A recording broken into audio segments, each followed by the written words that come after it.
कांग्रेस नेता राहुल गांधी ने संविधान सुरक्षा सम्मेलन में अपने भाषण के दौरान भारतीय जनता पार्टी पर जमकर निशाना साधा। उन्होंने संविधान, लोकतंत्र और देश के संस्थानों पर हो रहे कथित हमलों को लेकर बीजेपी पर कई गंभीर आरोप लगाए।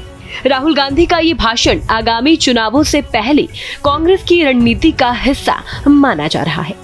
राहुल गांधी ने कहा कि बीजेपी और आरएसएस देश के संविधान को कमजोर करने की कोशिश कर रही है। राहुल गांधी ने आरोप लगाते हुए कहा कि मौजूदा सरकार संवैधानिक संस्थाओं को नियंत्रित कर रही है। संविधान केवल एक दस्तावेज नहीं, ये भारत के हर नागरिक की आत्मा है और इसे बचाना हमारी जिम्मेदारी है। राहुल गांधी ने बीजेपी पर जुबानी हमला करते हुए कहा कि बीजेपी सरकार लोकतंत्र की जड़ों को खोखला कर रही है।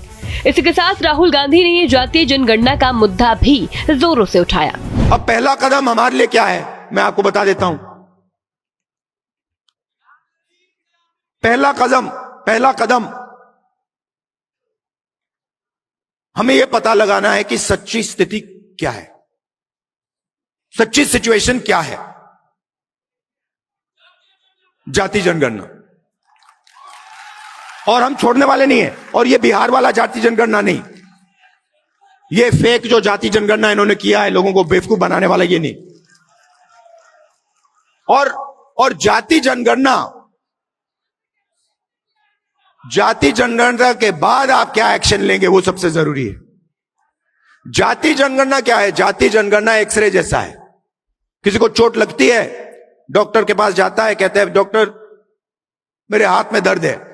डॉक्टर एक्सरे करता है, कहता है हां हाथ टूटा हुआ है। तो जाति जनगणना एक्सरे एमआरआई जैसी चीज है। राहुल गांधी का ये भाषण बीजेपी और आरएसएस के खिलाफ कांग्रेस की आक्रामक रणनीति को दर्शाता है। पटना से राहुल गांधी ने विपक्षी एकजुटता का आह्वान करते हुए संकेत दिया कि 2024 के लोकसभा चुनाव में कांग्रेस संविधान और लोकतंत्र के मुद्दे को अपने मुख्य एजेंडे के रूप में पेश करेगी। राहुल गांधी की ये हुकार विपक्ष के लिए एकजुट होने का आह्वान है और केंद्र सरकार की नीतियों के खिलाफ उनके संघर्ष का नया अध्याय भी।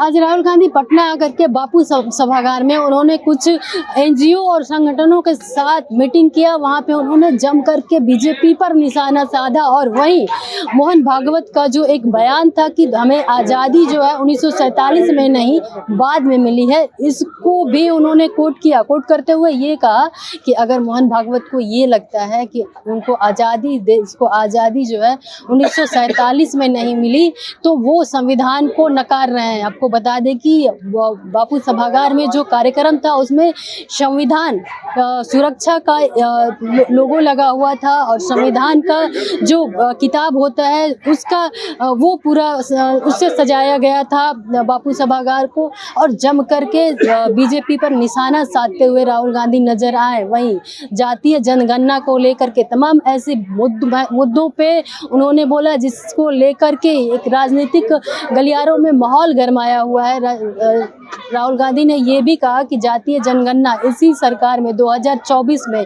हम करवाएंगे और जिनका जो हक है वो दिलवाने का कोशिश करेंगे, क्योंकि अडानी अंबानी जो है, राहुल गांधी ने कहा कि देश का जो पैसा है वो कुछ ही लोगों के पास सीमित है, 2-4 लोगों के पास, उसको हम उन समुदाय के बीच बांटेंगे, उन लोगों के बीच बांटेंगे जो उनके हकदार हैं। पटना से भारत एक्सप्रेस के लिए जो थी।